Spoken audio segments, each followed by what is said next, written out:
and the Prime Minister of Israel.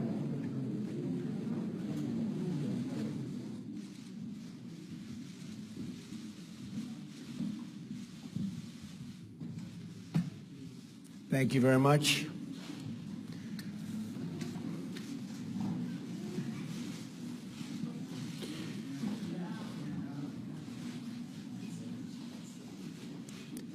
Thank you. Today I have the honor of welcoming my friend, Prime Minister Benjamin Netanyahu, to the White House.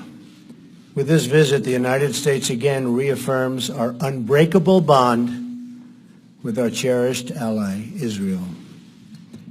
The partnership between our two countries, built on our shared values, has advanced the cause of human freedom, dignity, and peace. These are the building blocks of democracy. The State of Israel is a symbol to the world of resilience in the face of oppression. I can think of no other state that's gone through what they've gone, and of survival in the face of genocide. We will never forget what the Jewish people have endured. Your perseverance in the face of hostility, your open democracy in the face of violence, and your success in the face of tall odds is truly inspirational. The security challenges faced by Israel are enormous, including the threat of Iran's nuclear ambitions, which I've talked a lot about. One of the worst deals I've ever seen is the Iran deal. My administration has already imposed new sanctions on Iran, and I will do more to prevent Iran from ever developing, ever, a nuclear weapon. Our security assistance to Israel is currently at an all-time high, ensuring that Israel has the ability to defend itself from threats, of which there are, unfortunately, many. Both of our countries will continue and grow. We have a long history of cooperation in the fight against terrorism and the fight against those who do not value human life. America and Israel are two nations that cherish the value of all human life. This is one more reason why we reject unfair and one-sided actions against Israel at the United Nations, which has treated Israel, in my opinion, very, very unfairly, or other international forums, as well as boycotts that target Israel.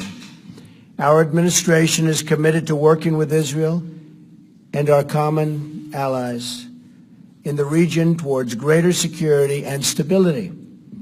That includes working toward a peace agreement between Israel and the Palestinians. The United States will encourage a peace, and really a great peace deal. We'll be working on it very, very diligently. Very important to me also, something we want to do. But it is the parties themselves who must directly negotiate such an agreement. We'll be beside them. We'll be working with them. As with any successful negotiation, both sides will have to make compromises. You know that, right? Both sides. I want the Israeli people to know that the United States stands with Israel in the struggle against terrorism. As you know, Mr. Prime Minister, our two nations will always condemn terrorist acts. Peace requires nations to uphold the dignity of human life and to be a voice for all of those who are endangered and forgotten. Those are the ideals to which we all and will always aspire and commit. This will be the first of many productive meetings, and I again, Mr. Prime Minister, thank you very much for being with us today. Mr. Prime Minister, thank you.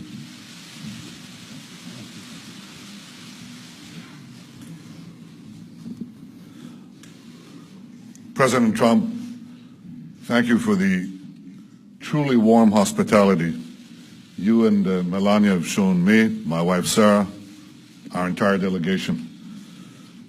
I deeply value your friendship. To me, to the State of Israel, it was so clearly evident in the words you just spoke. Israel has no better ally than the United States. And I want to assure you, the United States has no better ally than Israel. Our alliance has been remarkably strong. But under your leadership, I'm confident it will get even stronger. I look forward to working with you to dramatically upgrade our alliance in every field, in security, in technology, in cyber and trade, and so many others, and I certainly welcome your forthright call to ensure that Israel is treated fairly in international forums and that the slander and boycotts of Israel are resisted mightily by the power and moral position of the United States of America. As you have said, our alliance is based on a deep bond of common values and common interests. And increasingly, those values and interests are under attack by one malevolent force: radical Islamic terror. Mr. President, you've shown great clarity and courage in confronting this challenge head-on. You call for confronting Iran's terrorist regime, preventing Iran from realizing this terrible deal into a nuclear arsenal. And you have said that the United States is committed to preventing Iran from getting nuclear weapons. You call for the defeat of ISIS.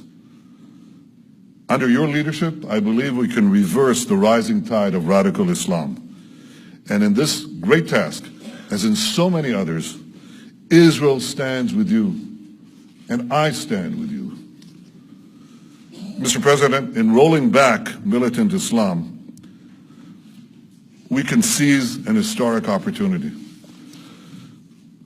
Because for the first time in my lifetime, and for the first time in the life of my country, Arab countries in the region do not see Israel as an enemy, but increasingly as an ally.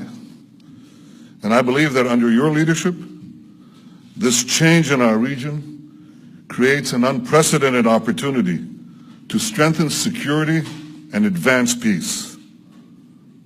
Let us seize this moment together. Let us bolster security. Let us seek new avenues of peace. And let us bring the remarkable alliance between Israel and the United States to even greater heights. Thank you, Mr. President. Thank you. Again, thank you.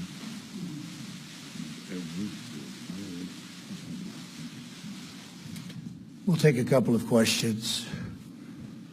David Brody, that's Christian Broadcasting. David? Thank you, Mr. President, Mr. Prime Minister. Both of you have criticized the Iran nuclear deal and at times even called for its repeal.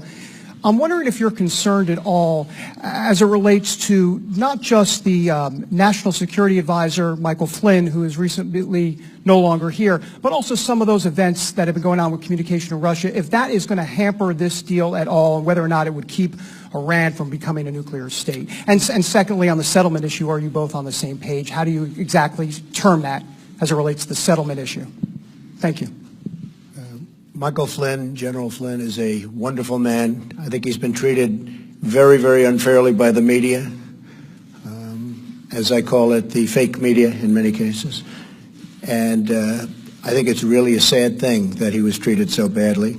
I think in addition to that, from intelligence, papers are being leaked, things are being leaked. It's criminal action, criminal act, and it's been going on for a long time. Before me, but now it's really going on. And people are trying to cover up for a terrible loss that the Democrats had under Hillary Clinton.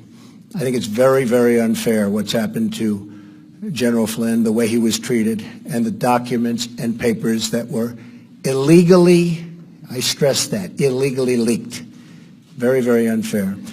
As far as settlements, I'd like to see you hold back on settlements for a little bit. We'll work something out, but I would like to see a deal be made. I think a deal will be made. I know that every president would like to. Most of them have not started till late because they never thought it was possible. And it wasn't possible because they didn't do it. But Bibi and I have known each other a long time. A smart man, great negotiator. And I think we're going to make a deal. It might be a bigger and better deal than people in this room even understand. That's a possibility. So let's see what we do. Let's try it. Doesn't sound too optimistic, but that's he's a good negotiator. That's the art of the deal. I also want to thank Sarah. Could you please stand up? You're so lovely, and you've been so nice to Melania. I appreciate it very much.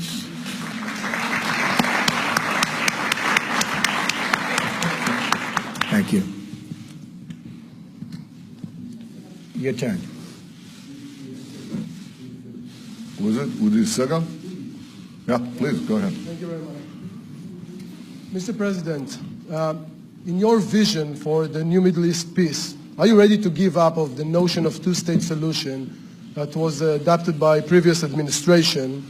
And will you be willing to hear different ideas from the Prime Ministers, as some of his partners are asking him to do, for example, annexation of parts of the West Bank and unrestricted settlement constructions? And one more question, are you going to fulfill your promise to move the U.S. Embassy in Israel to Jerusalem, and if so, when? And Mr. Prime Minister, did you come here tonight to tell the President that you are backing off the two-state solution? Thank you.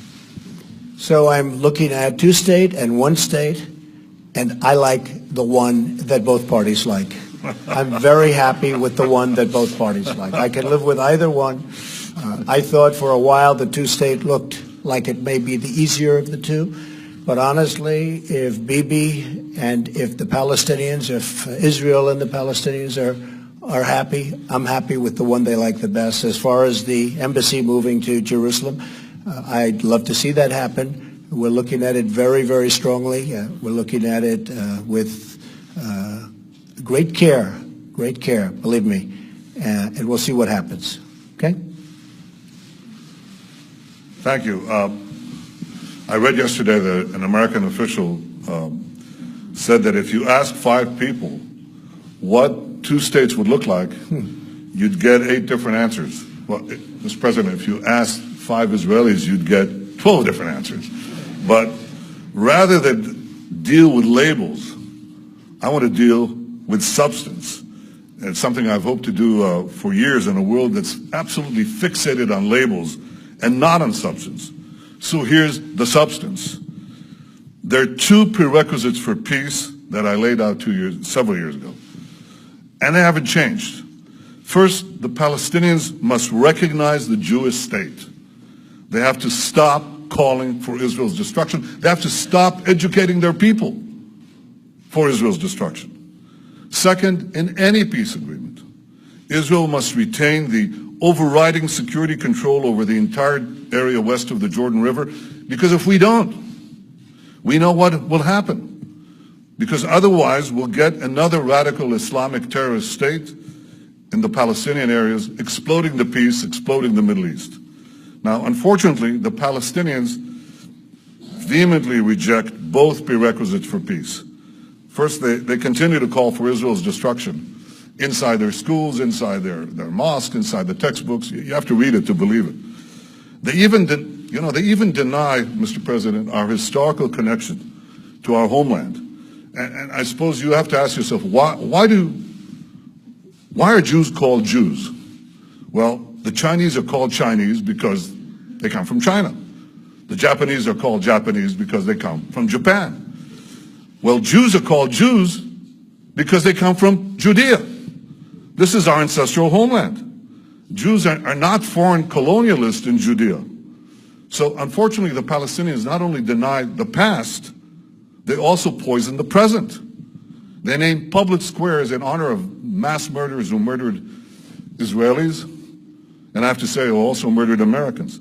They pay monthly salaries to the families of murderers, like the family of the terrorist who killed Taylor Force, a wonderful young American, a West Point graduate, who was stabbed to death while visiting Israel.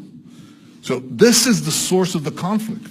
The persistent Palestinian refusal to recognize a Jewish state in any boundary, this persistent rejectionism, that's the reason we don't have peace. Now that has to change. I want it to change.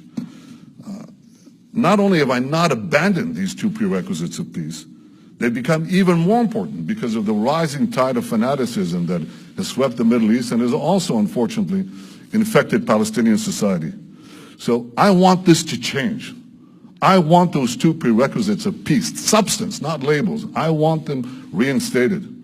But if anyone believes that I, as Prime Minister of Israel, responsible for the security of my country, would blindly walk into a Palestinian terrorist state that seeks the destruction of my country, they're gravely mistaken. The two prerequisites of peace, recognition of the Jewish state, and Israel's security needs west of the Jordan, they remain pertinent. We have to look for new ways, new ideas on how to reinstate them and how to move peace forward. And I believe that the great opportunity for peace comes from a regional approach, from involving our newfound Arab partners in the pursuit of a broader peace and peace with the Palestinians. And I greatly look forward to discussing this in detail with you, Mr. President, because I think that if we work together, we have a shot. And we have been discussing that, and it is something that is very different, hasn't been discussed before, and it's actually a much bigger deal, a much more important deal in a sense. It would take in many, many countries, and it would cover a very large territory. So I didn't know you were going to be mentioning that, but that's now that you did, I think it's a terrific thing. And I think we have some pretty good cooperation from people that in the past would never, ever have even thought about doing this. So we'll see how that works out. Okay? Katie from Town Hall. Where's Katie? Right there. Katie? Thank you, Mr. President. You said in your earlier remarks that both sides will have to make compromises when it comes to a peace deal. You mentioned a halt on settlements. Can you lay out a few more specific compromises that you have in mind, both for the Israelis and for the Palestinians? And Mr. Prime Minister, what expectations do you have from the new administration about how to either amend the Iran nuclear agreement or how to dismantle it altogether, and how to overall work with the new administration to combat Iran's increased aggression, not only in the last couple of months, but the past couple of years as well? It's actually an interesting question. I think that the Israelis are going to have to show some flexibility, which is hard. It's hard to do. They're going to have to show the fact that they really want to make a deal. I think our new concept that we've been discussing actually for a while is something that allows them to show more flexibility than they have in the past, because you have a lot bigger canvas to play with. And I think they'll do that. I think they very much would like to make a deal, or I wouldn't be happy and I wouldn't be here and I wouldn't be as optimistic as I am. I really think I can tell you from the standpoint of Bibi and from the standpoint of Israel, I really believe they want to make a deal and they'd like to see the big deal. I think the Palestinians have to get rid of some of that hate that they're taught from a very young age. They're taught tremendous hate. I've seen what they're taught. And you can talk about flexibility there too, but it starts at a very young age, and it starts in the schoolroom. And they have to acknowledge Israel. They're going to have to do that. There's no way a deal can be made if they're not ready to acknowledge a very, very great and important country. And I think they're going to be willing to do that also. But now I also believe we're going to have, Katie, other players at a very high level, and I think it might make it easier on both the Palestinians and Israel to get something done. Okay? Thank you. Very interesting question. Thank you. You asked about Iran. One thing is preventing Iran from getting nuclear weapons, something that President Trump and I think, are deeply committed to do, and we are obviously going to discuss that. I think beyond that, President Trump has led a very important effort in the past few weeks. Just coming into the presidency, he pointed out there are violations, Iranian violations on ballistic missile tests. By the way, these ballistic missiles are inscribed in Hebrew. Israel must be destroyed. The Iranian Foreign Minister Zarif said, well, our ballistic missiles are not intended against any country. No. They write on the missile in Hebrew, Israel must be destroyed. So challenging Iran on its violations of ballistic missiles, imposing sanctions on Hezbollah, preventing them, making them pay for the terrorism that they foment throughout the Middle East and beyond, well beyond. I think that's a change that is clearly evident since President Trump took office. I welcome that. I think it's, let me say this very openly, I think it's long overdue. And I think that if we work together, and not just the United States and Israel, but so many others in the region who see eye to eye on the great magnitude and danger of the Iranian threat, then I think we can roll back Iran's aggression and danger. And that's something that is important for Israel, the Arab states, but I think it's vitally important for America. These guys are developing ICBMs. They want to get to a nuclear arsenal, not a bomb, 100 bombs. And they want to have the ability to launch them everywhere on Earth, and including, and especially, eventually, the United States. So this is something that is important for all of us. I welcome the change, and I intend to work with President Trump very closely so that we can thwart this danger. Great. You have somebody? Boav? Mr. President, since your election campaign and even after your victory, we've seen a sharp rise in anti-Semitic incident across the United States. And I wonder, what do you say to those among the Jewish community in the States and in Israel and maybe around the world who believe and feel that your administration is playing with xenophobia and maybe racist tones? And Mr. Prime Minister, do you agree to what the President just said about the need for Israel to restrain and to stop settlement activity in the West Bank? And a quick follow-up on my friend's questions. Simple question. Do you back off from your vision to the end of the conflict of two-state solution as you lay out in Bar Ilan speech, or you still support it? Thank you. Well, I just want to say that we are, very honored by the victory that we had, 306 electoral college votes. We were not supposed to crack 220. You know that, right? There was no way to 221, but then they said there's no way to 270. And there's tremendous enthusiasm out there. I will say that we are going to have peace in this country. We are going to stop crime in this country. We are going to do everything within our power to stop long simmering racism and every other thing that's going on, because a lot of bad things have been taking place over a long period of time. I think one of the reasons I won the election is we have a very, very divided nation, very divided. And hopefully I'll be able to do something about that. And it was something that was very important to me.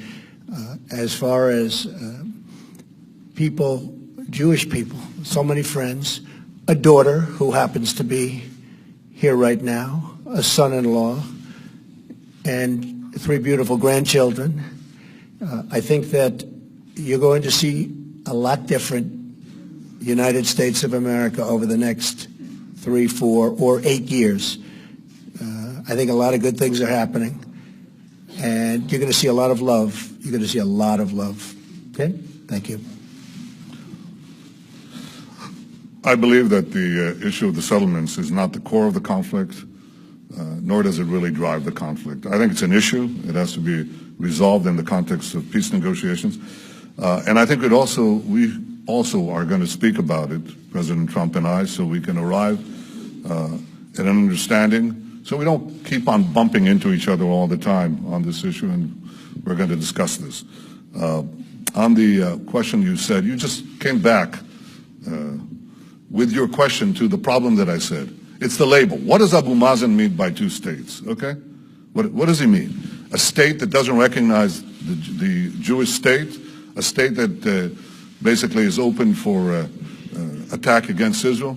You know, what are we talking about? Are we talking about Costa Rica, or are we talking about another Iran? So obviously it means different things. I told you what are the conditions that I believe are necessary for an agreement. It's the recognition of the Jewish state, and it's Israel's security control of the entire area. Otherwise, we're just fantasizing.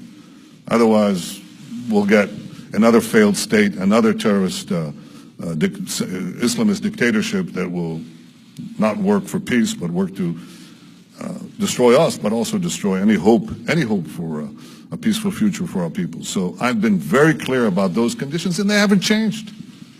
I haven't changed. If you read what I said 8 years ago, it's exactly that. And I repeated that again and again and again. If you want to deal with labels, deal with labels. I'll deal with substance. And finally, if I can respond to something that I know from personal experience. I've known President Trump for many years. And to allude to him, or to his people, his team, some of whom I've known for many years too. Can I reveal, Jared, how long we've known you? Well, he was never small. He was always big. He was always tall. But I've known the president, and I've known his family and his team for a long time. And there is no greater supporter of the Jewish people and the Jewish state than President Donald Trump. I think we should put that to rest. Thank you very much. Very nice. I appreciate that very much. Thank you. Mr. President, are you going to answer any questions about your associate contacts with the Russians during the campaign?